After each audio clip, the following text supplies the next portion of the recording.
Hello बच्चों। तो मैं विशुद्धीप त्रिपाठी केमिस्ट्री का चैनल में आप बच्चों का स्वागत करता हूं। बच्चों, तो आपने लास्ट क्लास में कंसंट्रेशन टर्म को डिस्कस किया, मैंने पूरा आपको, राइट। आपने सारे कंसंट्रेशन टर्म जितने हैं इम्पॉर्टेंट वो मैंने आपको फार्मूला और उसकी डिफिनीशन क्या है वो समझा दी है। हमें नहीं लगता कि आपको उसमें कुछ डाउट होगा। आप सारे फार्मूलों को एक जगह नोट कर लीजिए, ताकि होगा क्या कि जब आप एग्ज़ाम में जाएंगे और उन फार्मूलों को बार बार रिवीजन करके याद रखेंगे तो तुरंत क्लिक करेगा एग्ज़ाम टाइम में। क्योंकि जो नीट और जेईई का एग्ज़ाम है ये बस को केवल एक चीज़ पे डिपेंड है कि आपके दिमाग में क्वेश्चन और उससे रिलेटेड उसके फार्मूले कितनी जल्दी क्लिक करते हैं। सारा टाइम गेम होता है वहाँ पे। टाइम अच्छा रहेगा, सही से आप काम कर रहे हैं तो ईज़िली आप क्वेश्चन कर लेंगे, जल्दी करेंगे। वरना ऐसे टाइम जाता जाएगा और फिर पता चला कि एट लास्ट इतने कम टाइम बचते कि फिर आपको आते हुए क्वेश्चन भी छूट जाते हैं, राइट। तो बस क्लिक करने की बात है, चाहे जो भी हो, बायोलॉजी हो, फिजिक्स हो, केमिस्ट्री हो, पढ़ते ही फार्मूला क्लिक किया, तुरंत आंसर रखा, अब क्वेश्चन आपने वैल्यू पुटअप किया, आंसर निकाला, बात खत्म, टिक करके आगे बढ़े। ऐसे चलता क्वेश्चन, सीधी सी बात। चलिए, तो अपने आज हम कंसंट्रेशन टर्म से ही रिलेटेड अब हम क्वेश्चन को थोड़े डिस्कस करेंगे। कुछ ऐसे क्वेश्चंस हैं जो आपके ज़्यादा टफ भी नहीं हम कहेंगे, क्योंकि अभी हम ज़्यादा टफ डिस्कस नहीं कर रहे हैं, एक बेसिक लेते हुए चल रहे हैं। सीधी बात है कि मैं अभी आपको ज़्यादा टफ क्वेश्चन डिस्कस ही नहीं कर रहा हूँ। हाँ, अगर आप लोग हमें कमेंट करेंगे तो मैं जैसे नरेंद्र अवस्थी की बुक के क्वेश्चंस आप लोगों को डिस्कस करूँगा, फिर सिंगेज से रिलेटेड बुक्स आप लोग को डिस्कस करूँगा, क्योंकि फिजिकल केमिस्ट्री में ये बुक बेस्ट है भाई, नरेंद्र अवस्थी। अगर ऑर्गेनिक में पढ़ना हो तो MS चौहान चले जाइए, राइट। चलिए, तो अपने टॉपिक को ही स्टार्ट करते हैं फिर। चलिए, वो तो बुक की बात है, आप लोग को पता है सब, इतने तो समझदार हैं। तो क्वेश्चन देखिए आपके स्क्रीन पर, ये रहा क्वेश्चन है। 2.46 gram of NaOH are dissolve in, एक बार मैं देख लूँ सारी सेटिंग वेटिंग सब ठीक है भाई, क्योंकि अपना तो खुद ही का सारा काम रहता है। चलिए, 2.46 ग्राम ऑफ NaOH जिसका मॉलिक्यूलर मास में mm मैंने लिखा है यहाँ पे अपने कन्वीनियंट के लिए, इतना कौन लिखे है ना, शॉर्टकट में काम आप भी चलाते हो। Are dissolve in water and the solution is made to 100 centimetre cube in a volumetric flask. Question कह रहा है calculate the molarity of solution. बिल्कुल कैलकुलेट करना है हमें क्या, मोलैरिटी सोल्यूशन की।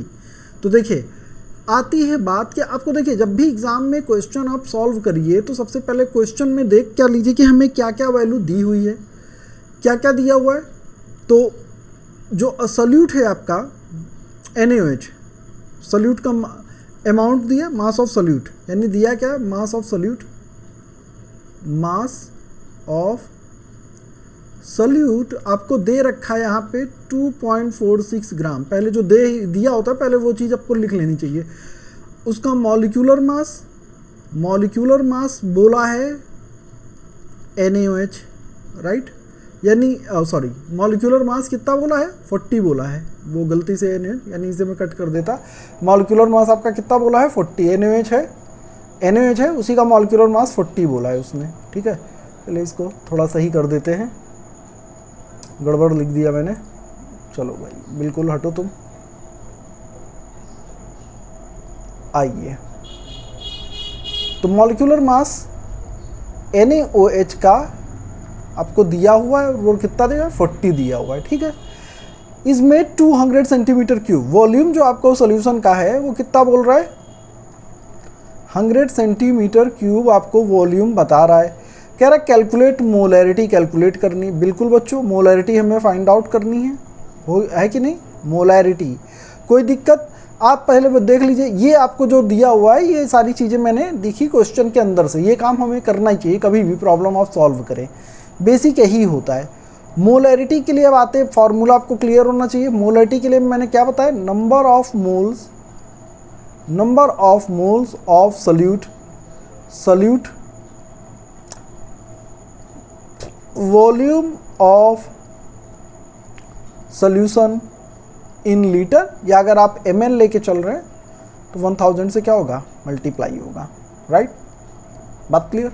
चलिए, तो आपको वॉल्यूम पता है, right, 100 centimetre. Number of moles of solute, अब number of moles of solute, तो यहाँ पे आपको ये दे रखा है।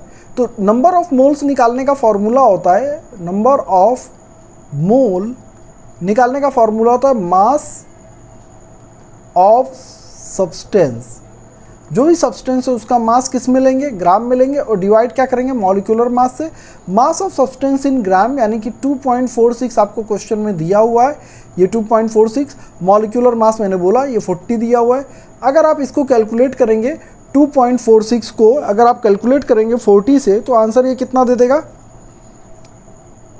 0.0615।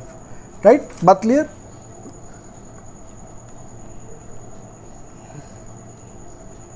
तो इसका आंसर आ रहा है 0.0615। राइट, चलिए ये आ गया आपका नंबर ऑफ मोल निकल आया, और वॉल्यूम ऑफ सॉल्यूशन आपको दिया ही है ऑलरेडी, और 1000 से मल्टीप्लाई कर। चलिए आगे आपका मोलैरिटी कितनी आ जाएगी, यानी कि मोलैरिटी अगर हम यहाँ पे देखें, ये आपका तो गिवन था, गिवन।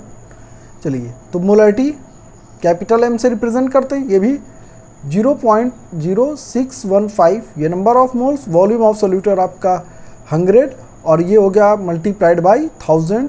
ये आपका 0 कैंसिल आउट हो जाएगा, 10 से मल्टीप्लाई आ जाएगा, आंसर आएगा 0.615 मोल लीटर इनवर्स। तो ये आपका क्या आ गया, आंसर आ गया। बात समझ में आई, बिल्कुल सही। चलिए तो ये क्वेश्चन था आपके, समझ ऐसे ही क्वेश्चंस देखते हैं, एक और देखते हैं अब, ठीक है। क्वेश्चन अब देखिए क्या है। क्वेश्चन है आपके पास, यहाँ पे मैं पहले से नहीं लिख के रखा हूँ। क्वेश्चन है आपके पास, calculate the molality of solution. Question कह रहा है calculate the molality of solution. क्योंकि मैंने डायरेक्टली रैंडम क्वेश्चन उठा रहा हूँ, मैं उनको सॉल्व कर रहा हूँ, तो इसलिए सब मेरा कोई पहले से ये नहीं था। Molality of solution containing 20.7 gram of potassium carbonate बोल रहा है। क्या बोल रहा है, पोटेशियम कार्बोनेट। पोटेशियम कार्बोनेट का फॉर्मूला क्या हो जाएगा बच्चों, बोलिए, K2CO3, ये पता होना चाहिए। पोटेशियम कार्बोनेट K2CO3, कार्बोनेट पे 2 निगेटिव चार्ज, उनको बैलेंस करने के लिए दो पोटेशियम लगेगा, तो K2CO3। बात clear. Dissolved in 500 ml of solution, assume density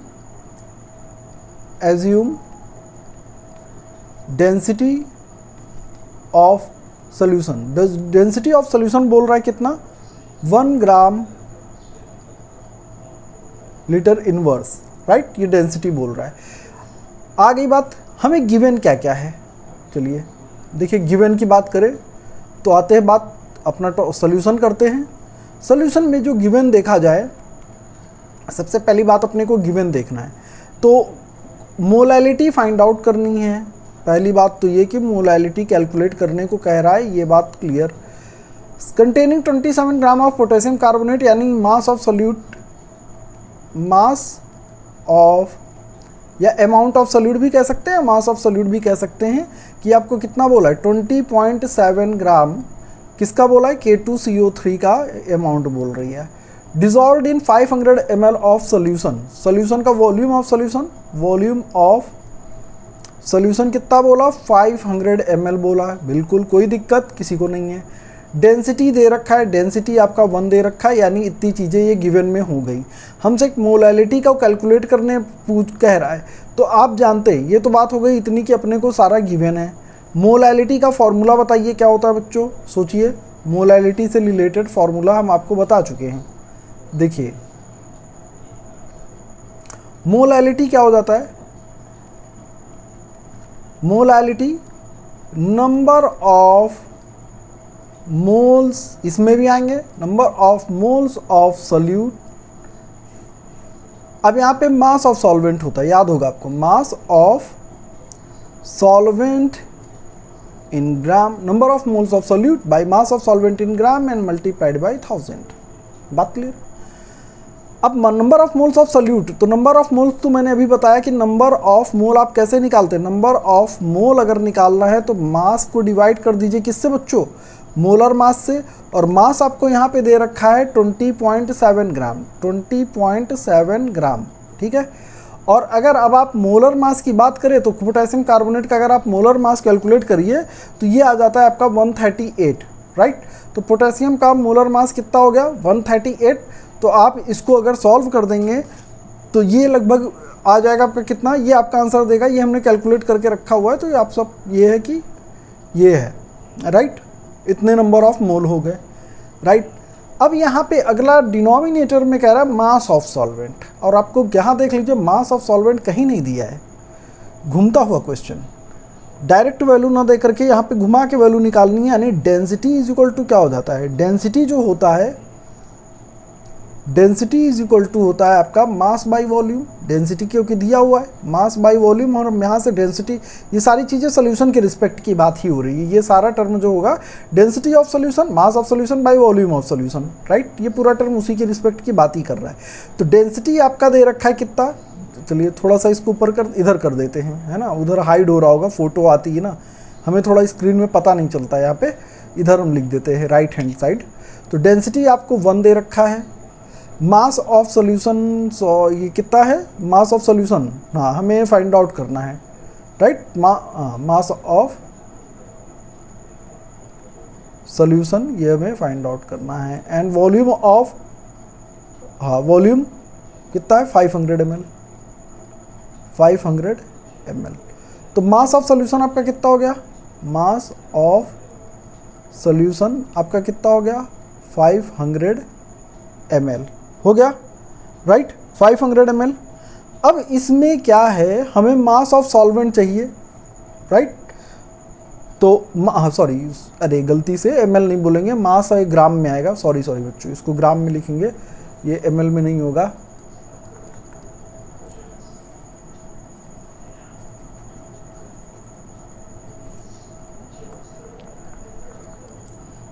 ठीक है, तो ये हो जाएगा आपका 500 ग्राम, क्योंकि ये मास है तो मास हमेशा ग्राम में होता है, वॉल्यूम ml लीटर में होता है।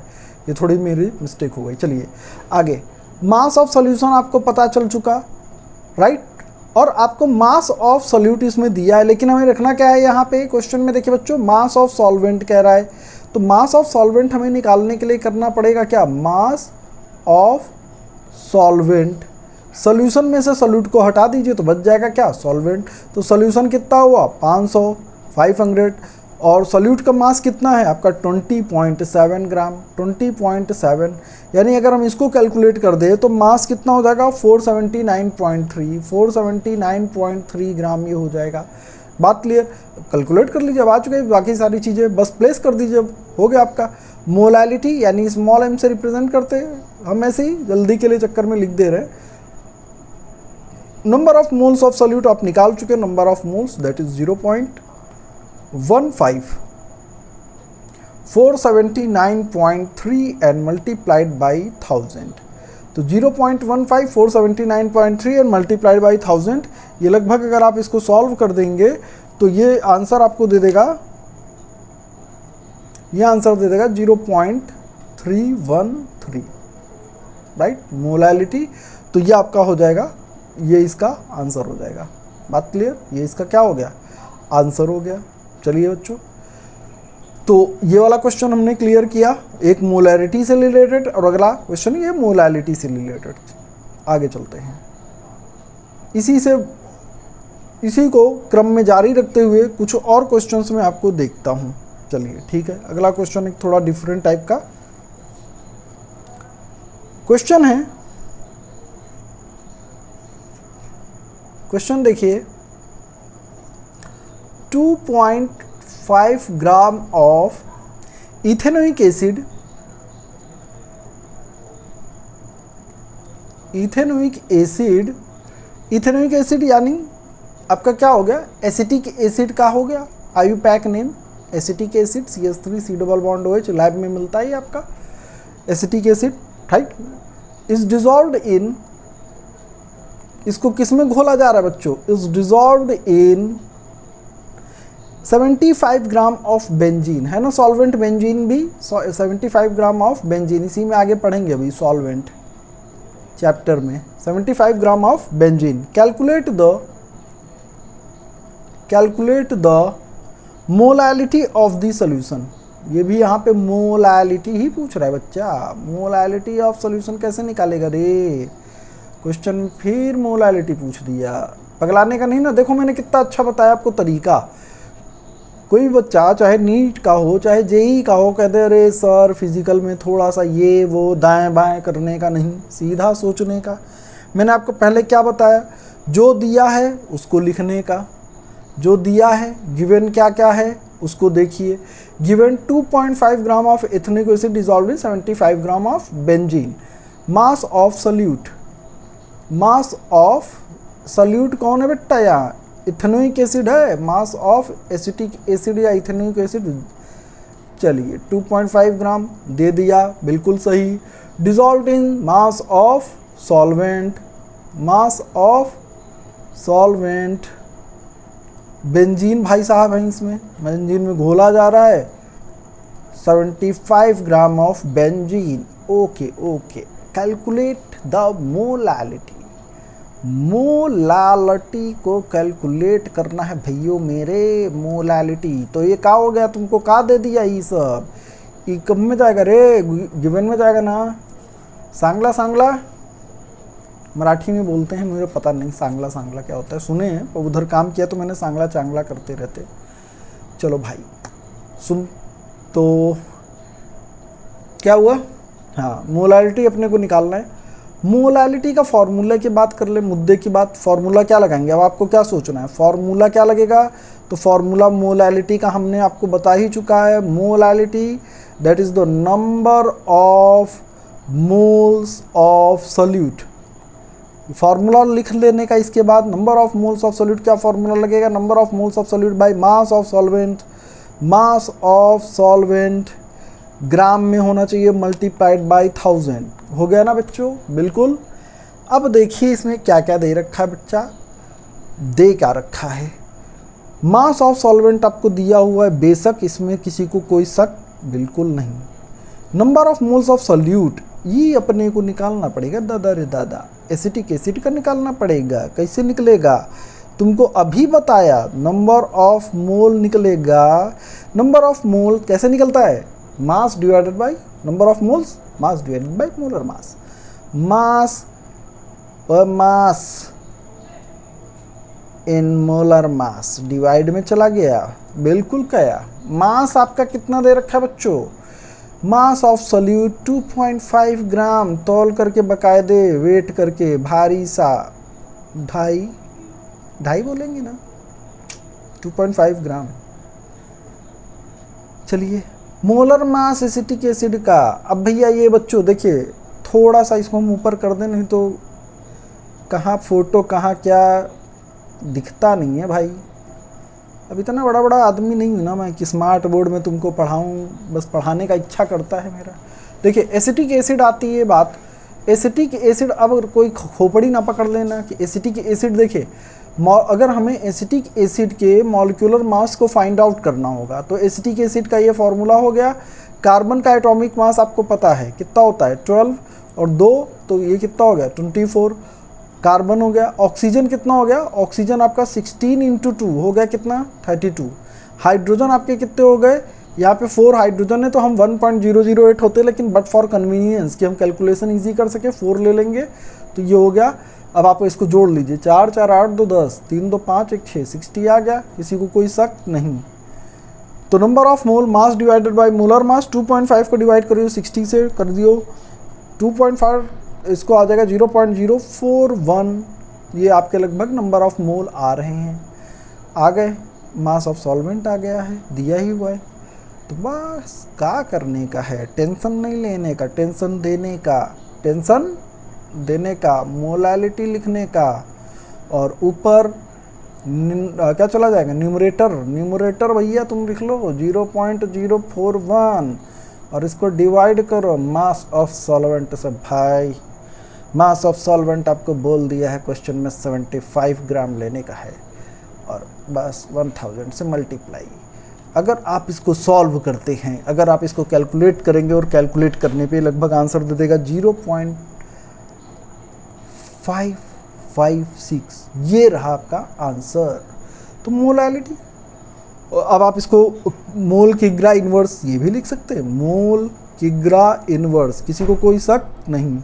और यह इसमें क्या हो जाएगा कि आप डायरेक्ट इतना स्मॉल मोलैलिटी है ना, स्मॉल एम बी, यानी कि ऐसे ऐसे या तो ऐसे आंसर लिख दो ना, छोटा सा है, एग्ज़ाम में ऐसे भी दे देता है, स्मॉल एम ये लिख दिया, राइट, बात क्लियर। तो ये चीज़ हो गई कि आपका ये आंसर आ चुका है, ये आपका क्या हुआ आंसर।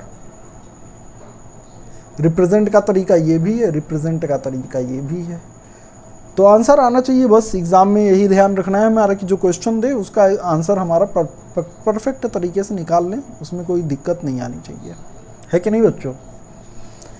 चलिए आगे चलते हैं और इसी क्रम में अपने कॉन्टिन्यूअस एक क्वेश्चन ट्राई करते हैं। देखिए अब अगला एक क्वेश्चन आपको हम दे रहे हैं कि क्वेश्चन है आपका, क्वेश्चन क्या है कि calculate the mole fraction of, calculate the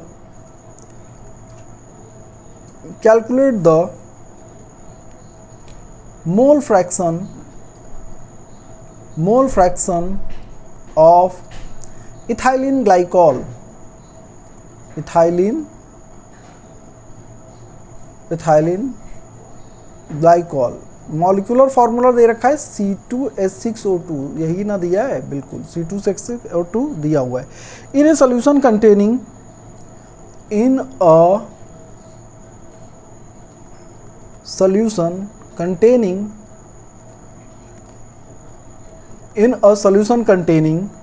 20% of C2H6O2 by mass, हमारा बाई मास ये कितना बोल रहा है, इतना आपका है, ठीक है। अब फिर से वही बात आ गई कि क्वेश्चन में हमारे जो कैलकुलेशन पोर्शन पे कह रहा है कि कैलकुलेट क्या करना है आपको, निकालना मोल फ्रैक्शन है, निकालना क्या है, मोल फ्रैक्शन निकालना है एथिलीन ग्लाइकॉल का। Calculate the mole fraction of ethylene glycol in solution 22% of C2H6O2 by mass, right. चलिए तो अपना वही पुराना फंडा, सबसे पहले हमें जो भी गिवन होगा सॉल्यूशन के अंदर आते कि सॉल्यूशन, तो कैलकुलेट द मोल फ्रैक्शन, हमें कैलकुलेट करना है, मोल फ्रैक्शन कैलकुलेट करना है। चलिए मोल फ्रैक्शन के लिए रिलेटेड क्वेश्चन हम आपको करवाए थे, याद है कि नहीं। मोल फ्रैक्शन, इसके लिए डिटेल आपको फॉर्मूला मैंने डिस्कस किया, ये अपने को कैलकुलेट करना है। यानी गिवन की बात करें, क्या क्या गिवन है, कैलकुलेट, हाँ given, calculate the mole fraction of ethylene glycol that is the C2H6O2, right, in a solution containing 20%, कह रहा है सोल्यूशन में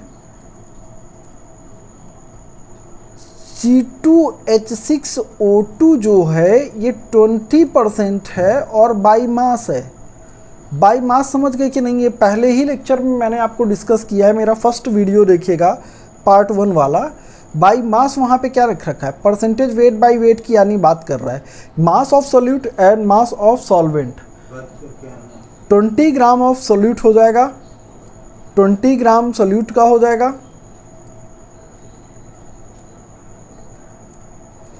20 ग्राम सोल्यूट, और सॉल्वेंट कितना हो जाएगा, 80 ग्राम सॉल्वेंट हो जाएगा यहाँ पे।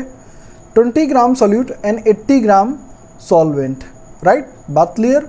तो चलिए अब देखते हैं यहाँ पे,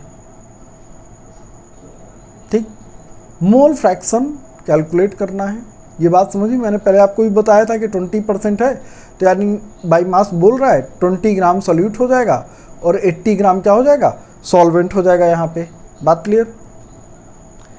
ठीक है मालिक साहब, मीटिंग कर लेंगे आके आपसे, ओके, आ गया ना मीटिंग का, चलो चलो।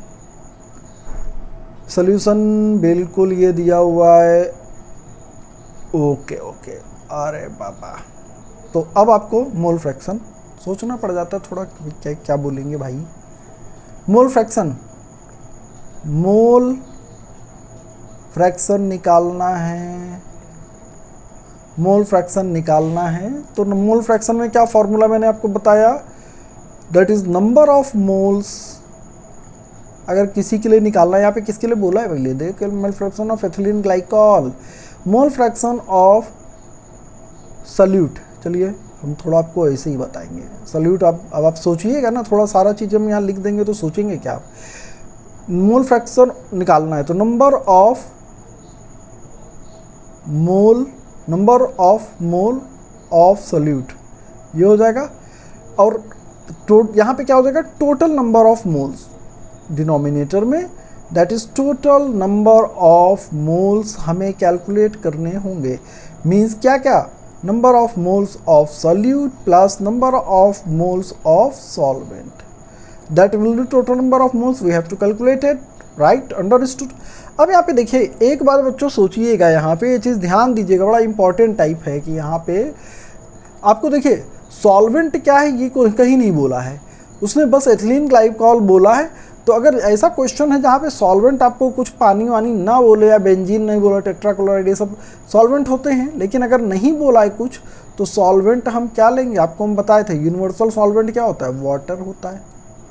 यानी कि 80 ग्राम आपका ये हो गया, सॉरी तो C2H6O2 हो गया, आपका एथिलीन ग्लाइकोल हो गया C2H6O2, ये इतना हो गया, और आपका वाटर हो जाएगा ये।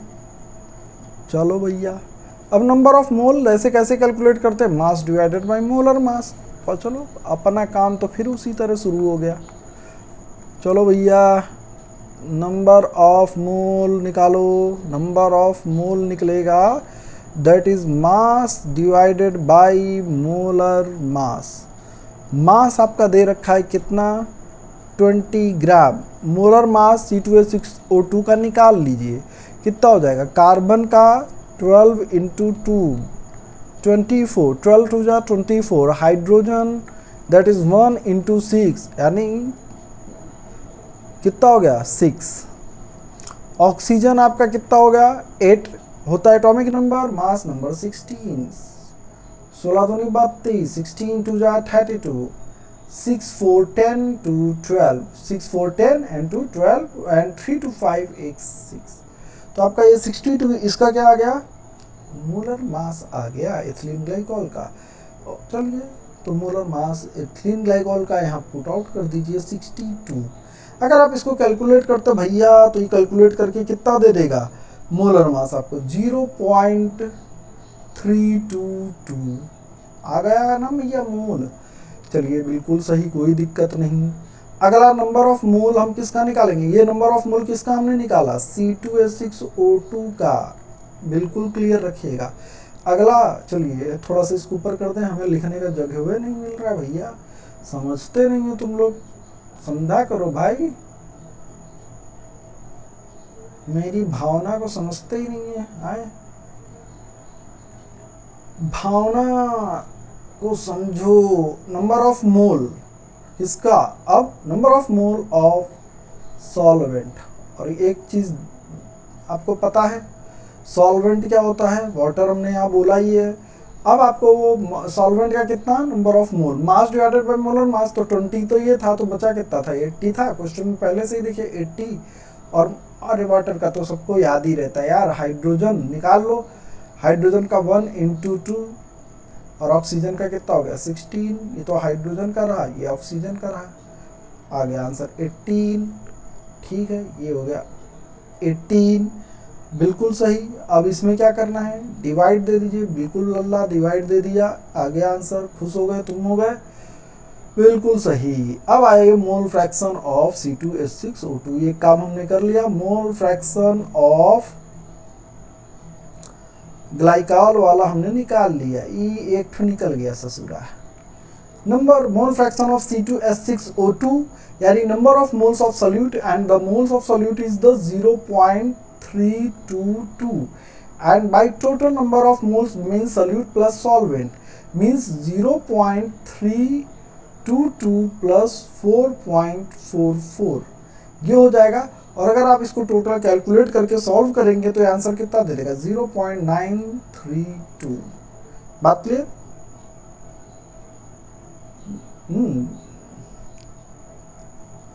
ना 932 नहीं देगा, कुछ कैलकुलेट करके देखना पड़ेगा, इसमें कुछ गड़बड़ आ रही है इनको वैल्यू, ना बिल्कुल ना ना ना ना ना ना, ये आंसर ना होगा रे, कैलकुलेट करो 0.332, इसको कैलकुलेट। तो इसको देखिए, इसको सॉल्व करने पे ये आपका आंसर दे देगा 0.068, 0.068। आया ना लल्ला, ये इसका क्या आया, मोल फ्रैक्शन। और इसकी यूनिट ना होती, इसमें मत यूनिट चिपका देना, यूनिट ना होती, यूनिटलेस होता ही बक्का बक्का बक्का खोका बक्का। छोटा छोटा बच्चा समझा कि नहीं समझा? बिल्कुल समझा। एक बात और, अगर वाटर का निकालना हो तो क्या करेंगे? फिर से वही फार्मूला लगाएंगे। अरे वाटर का निकालना हो तो फिर से वो फार्मूला लगाने की जरूरत है? नहीं जरूरत है। आपको मैंने बताया था कि अगर एक का निकल जाए तो दूसरे का निकालने का कोई टेंशन नहीं है, कुछ नहीं करना, 1 से घटा दो, क्योंकि एक आ गया तो दूसरा तो अपने आप आ जाएगा 0.068। अगर आप इसको सॉल्व कर देंगे, आंसर कितना आ जाएगा? ये आंसर दे देगा 0.932, ये हो जाएगा आंसर आपका भाई। अगर आप इसको सॉल्व करेंगे तो अब यूनिट मत लगाना, इसमें भी यूनिट नहीं रहेगा, ये डायरेक्ट ही, क्योंकि ये क्या होता है, यूनिट लेस होता है। तो इसमें ना क्लास में किलोग्राम मोल कुछ भी ना चिपका देना, नहीं तो तुम्हारे मार्क में 0 चिपक जाएगा। फिर तुमसे मेरे से मत कहना भाई ये मेरा कोई 0 के चिपका दिया रे। चलिए चलिए, बिल्कुल सही, बिल्कुल सही। इसी क्रम को आगे जारी रखते हुए एक धमाकेदार वक्त का टाइम कितना हो गया है? चलिए, टाइम तो हो रहा है भाई। चलिए चलिए, आपको एक क्वेश्चन और देख लेते हैं। एक क्वेश्चन है बड़ा सुंदर सा, अच्छा क्वेश्चन रहता है। ये वाला क्वेश्चन अच्छा है, लेकिन नॉर्मेलिटी वाला क्वेश्चन मेरे को बहुत ही अच्छा लगता है। नॉर्मेलिटी निकालना है, देखिए, क्योंकि लंबा उसमें फार्मूला लग जाता है ना। बच्चे का जो बायो वाला बच्चा होता है, खोपड़ी हिल जाता है। नीट वाला बच्चा तो फटाक से करके आगे निकलता है। नीट वाले बच्चों का मैथ अच्छा होता है थोड़ा, सॉरी, जेई वालों का बच्चा का मैथ अच्छा होता है, फटाक से कर लेता है। नीट वाले बच्चे का कैलकुलेशन पार्ट देखते ही दाएं बाएं झूल जाता है। वो होता है कुछ बच्चों का, कुछ बच्चे अच्छा होता है, सारा बच्चा नहीं होता ऐसा। मैं ऐसा नहीं कह रहा कि सारा बच्चा ऐसा होता है, कुछ बच्चा बड़ा प्यारा प्यारा सा होता है। और मेरे प्यारे बच्चों, समझे कि नहीं? Calculate the normality of solution निकालना है। Normality, calculate the normality of solution, calculate the normality of solution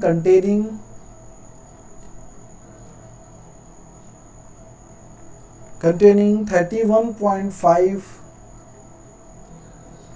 gram of hydrated oxalic acid बोला है भैया मेरे। Hydrated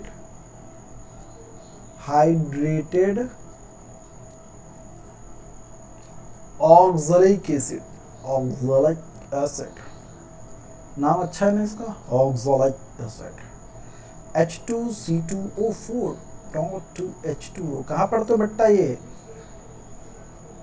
oxalic acid, acetic acid, carboxylic acid के केस में पढ़ते हो ना बेटा? बिल्कुल। कितने में घोले हैं? 1250 ml ऑफ सोल्यूशन, इतना सोल्यूशन में घोले हैं।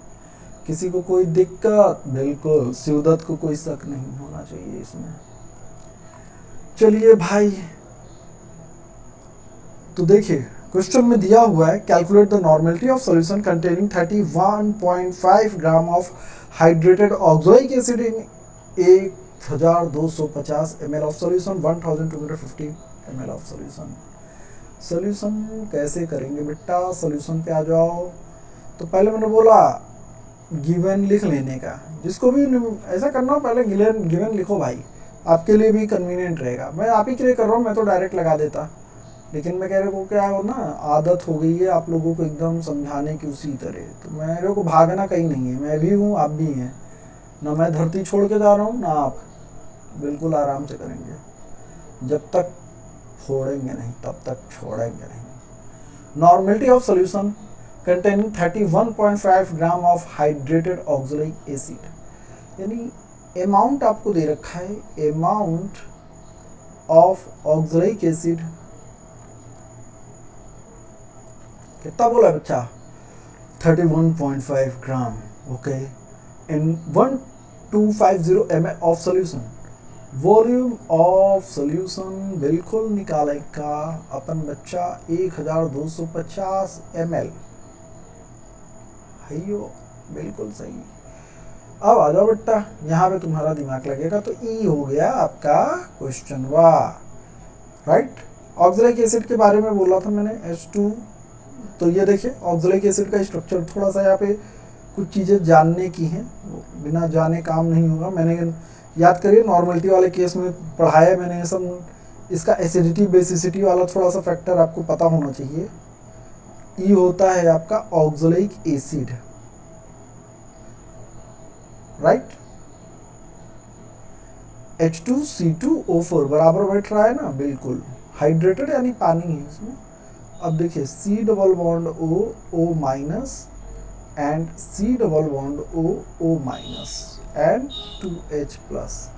तो इसकी बेसिसिटी की वैल्यू, एसिड है तो एसिड की मैंने बेसिसिटी वैल्यू आपकी यहाँ कितनी आ जाएगी, मैंने बोला था वहाँ पे, समझाया भी है बड़े आराम से। बेसिसिटी कैसे निकालते हैं ये सब, इसके बारे में हम यहाँ डिस्कस करने की ज़रूरत नहीं है अब, क्योंकि न्यूट्रलाइज करने का देख लेते हैं ना। OH से कितना OH लगेगा वाटर बनाने के लिए, न्यूट्रलाइज करने के लिए 2H लगेगा। चलिए आते ही बात अब थोड़ी सी क्वेश्चन पे, अब अपने क्वेश्चन की अब यहाँ से शुरुआत करते हैं। आपको क्वेश्चन में निकालना क्या है, नॉर्मलिटी। ये थोड़ा सा लंबा होगा भाई, इसको थोड़ा ध्यान समझते जाइएगा। Normality that is equal to the number of gram equivalent, number of gram equivalent volume of solution आपका ml में मल्टीप्लाइड बाय कैसे कर दीजिए 1000 से। नंबर ऑफ ग्राम इक्विवेलेंट आप कैसे निकालते हैं, अब आती बात, क्योंकि हमें ये निकालना है नंबर ऑफ ग्राम इक्विवेलेंट। और नंबर ऑफ ग्राम इक्विवेलेंट कैसे निकालते हैं, नंबर ऑफ ग्राम इक्विवेलेंट, ये मैंने बताया था आपको, किससे निकलेगा, मास ऑफ सोल्यूट और बाई इक्विवेलेंट मास। और इक्विवेलेंट मास चाहिए तो कैसे निकलेगा, equivalent mass that is the molar mass and divided by acid है ये, तो यहाँ पे बेसिसिटी लगेगी। याद करिए एसिड के केस के लिए, तो पहले यानी हमें यही चाहिए, यानी ये निकलेगा नीचे वाला तो ये ऊपर फिट होगा, और ये वाला निकलेगा तो ऊपर वाले फॉर्मूले में फिट होगा। किसी को कोई शक, बिल्कुल शिवदत्त को कोई शक नहीं होना चाहिए। चलो, मोलर मास आपका कितना हो जाएगा, ऑक्सैलिक एसिड का मोलर मास की बात करें तो H2C2O4 आपको बोला है, H2C2O4 और dot 2H2O, right. Molar mass आपका कितना हो जाएगा, हाइड्रोजन का दीजिए, हाइड्रोजन का 1 × 2 2, कार्बन का 12 × 2, किसी को कोई शक 24, ऑक्सीजन का हो गया 16 × 4, 16 चौके 64, 16 4 जा 64, दोनों आती है बेटा हमको। 4 4 8 2 10, हाँ 4 4 8 4 4 8 2 10, 6 2 8 1 9, 90 आ गया, बिल्कुल सही। सारा चीज़ सही तो चल रहा है ना, बिल्कुल सही। अब यहाँ पे देख लीजिए वाटर का आपका मास कितना होता है, वाटर का भी तो निकाले ही ऊपर कितना होता है, वाटर का भी आप ऊपर सॉल्व किए हैं, 3 आया था खाली H2O का। तो H2O यहाँ पे कितना है, 2 है, 18 × 2, 18 2 जा 36, 6 9 3 12 126, बिल्कुल मोलर मास आपका 126 डिवाइड बाय बेसिसिटी 2 2 6 12 2 3 6 63 आ गया भाई इक्विवेलेंट मास। चलिए, हमने अब बताया था आपको ये क्वेश्चन ऐसे चलेगा, ऊपर भागेंगे हम। अब आते हैं हमारा नंबर ऑफ ग्राम इक्विवेलेंट, ये वाले सेक्शन की ओर बात करते हैं कि हमें नंबर ऑफ ग्राम इक्विवेलेंट निकालना है। मास ऑफ सोल्यूट आपको क्वेश्चन में दिया हुआ था, याद करिए 31.5 gram of oxalic acid and equivalent mass आपका कितना, मास of solute equivalent mass 31.5 gram of oxalic acid and equivalent mass कितना आया है 63। इसको डिवाइड करते हैं अगर तो ये आएगा आंसर आपका कितना 0.5 something number of gram equivalent. अब इसको फिर ऊपर चले आइए, यानी आपको ये नंबर ऑफ ग्राम इक्विवेलेंट की जरूरत थी जो कि यहाँ न्यूमरेटर में जाएगा इस फॉर्मूले में। चलिए निकालना है अपने को, नॉर्मेलिटी निकालने से मतलब है भैया मेरे, ये 0.5 एंड रखे ना, हाँ भैया बिल्कुल। और वॉल्यूम ऑफ सोल्यूशन कितना बोला था क्वेश्चन में, याद है कि भूल गए? वॉल्यूम ऑफ सोल्यूशन आपको जो क्वेश्चन में दिया था 1250, हमें तो याद है, देखना हो तो देख लीजिए। ये देखिए वॉल्यूम, ये बोला है ना वॉल्यूम ऑफ सॉल्यूशन 1250, बिल्कुल 1250 ml आपको बोला है, मल्टीप्लाई कर दीजिए 1000 से। तो इसको सॉल्व कर देंगे तो ये आपका आंसर सॉल्व करने पे कितना दे देगा, ये कैंसिल आउट हो जाएगा इधर से, और आपको इसको डिवाइड करने पे ये लगभग आंसर दे देगा 0.4 N। ये इसका आंसर हुआ हो जाएगा। समझ गए बच्चों? तो देखा आपको मैंने कुछ क्वेश्चंस कराए हैं, नॉर्मेलिटी, मोलैरिटी, इनसे रिलेटेड, मोलैलिटी से रिलेटेड, मोल फ्रैक्शन से रिलेटेड क्वेश्चंस मैंने आपको डिस्कस किए। तो ज़्यादातर क्वेश्चंस आपने देखे कि अभी तो ये सिंपल टाइप है भाई। एक बात तो ये है कि देखिए ऐसे सिंपल क्वेश्चंस आपके बोर्ड में हो सकते हैं आ जाए, हो सकता है कि पेपर आसान बने तो नीट में भी आ जाए, लेकिन अगर पेपर का लेवल रहता है तो वहाँ पे फिर हमें सोचने की ज़रूरत पड़ती है। पेपर फिर अच्छा जब बनता है तो क्वेश्चन भी फिर दिमाग हिलाने वाले आते हैं। तो ये थोड़े बस प्रैक्टिस होते हैं, बस है कि प्रैक्टिस के लिए हम आपको करा रहे हैं। लेकिन टफ क्वेश्चन अगर लगाएंगे तभी, सीधी सी बात है कि टफ ही लगा डाला तो लाइफ आगे समझते हैं आप, क्योंकि आसान से कहानी नहीं चलती। ये तो एक बस एक रोड मैप है कि हाँ बेस के लिए मैंने कर रहा है, आगे और कराएंगे आपको, ठीक है। तो अगर आप हमारे ऐसे क्वेश्चंस से संतुष्ट हैं, सेटिस्फाइड हैं और चाहते कि हम और क्वेश्चन कराएं तो प्लीज़ कुछ थोड़ा कमेंट वमेंट करती और चैनल को आगे प्रमोट करिए, ओके। तो हम भी आपके साथ मेहनत कर रहे हैं, राइट। तो मिलेंगे आगे और आगे और क्वेश्चंस हम आपको सॉल्व करेंगे, ठीक। चैनल में भी और हम आगे ऐड करेंगे क्वेश्चंस को, तो कहीं जाइएगा नहीं, कंटिन्यू बने रहिए। हमारे चैनल को लाइक, शेयर और सब्सक्राइब करिए। तब तक के लिए बाय बाय। आप इन क्वेश्चंस को प्रैक्टिस करिए। थैंक यू बच्चों।